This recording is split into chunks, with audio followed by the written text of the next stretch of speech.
Here we are again, eh? Standing on this dirt, pointing fingers, drawing lines the wind will blow away anyway. This land's ours, we say, like history isn't sitting there having a laugh. But whose bloody ours is it? And for how long? Look at Australia, old as anything, this place.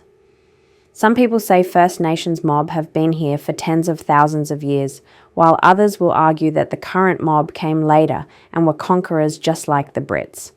When the boats came, they cried, Terra Nullius, which we're told means empty, but it doesn't. It just means ain't nobody in proper control of this place.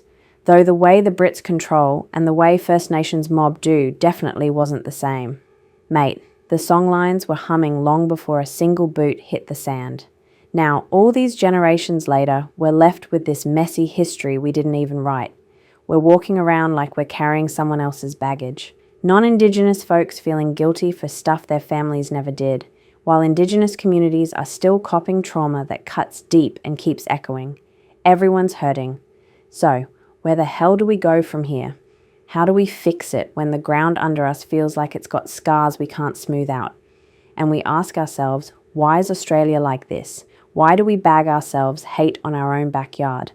Decisions are being made in Flash City offices by people who've never stood out in the bush, never felt the salt spray, or even seen the reef bleaching out there. But they want to make decisions, control our towns, farms, and communities. Mate, we're treated like the leftovers. Then you look at Palestine. That's a wound that never closes. Every bit of dirt there's been fought over for generations. Who was there first? Who's got the right to call it home? Kids are born into a fight they never chose, and the land's just there, watching it all happen like it's seen it 100 times before. How do you pick a side when everyone's story is full of heartbreak? And America, what a show. Built on stolen land, taken from its first peoples. They call it the land of opportunity, but the cracks are showing. People are still arguing over who belongs, who's native, who's not. The dream feels like it's slipping through their fingers, especially if you don't talk or look the right way. Europe's no better, always shifting, borders like the tides. Empires come and go, people move to survive. Now it's the new wave of refugees, like the folks fleeing Ukraine. Some locals yell, "We're full, go back where you came from." But where's that, when back home is bombed to hell and nothing but rubble? All this fighting over land, legacy, it leaves people lost. My grandparents left one place, Mum left another, and me, I landed here. I speak the language, try to do my bit, but sometimes when the news is screaming about borders and who belongs, I feel that cold knot, like, do I really belong anywhere? If the rules keep changing, if this is yours becomes, nah, it's theirs now, where do I stand?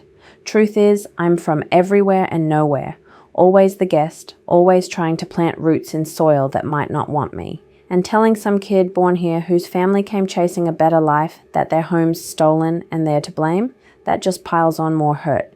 We've got to break this cycle. We need to see movement and migration not as some threat, but proof of the gutsy, stubborn human spirit. We need leaders with backbone, ones who don't just parrot crap from the big smoke, but actually fight for people in real towns. We need jobs that mean something, leaders who don't spin lies, a country that looks after its own. For the next generation, every kid deserves a crack, no matter where they're from.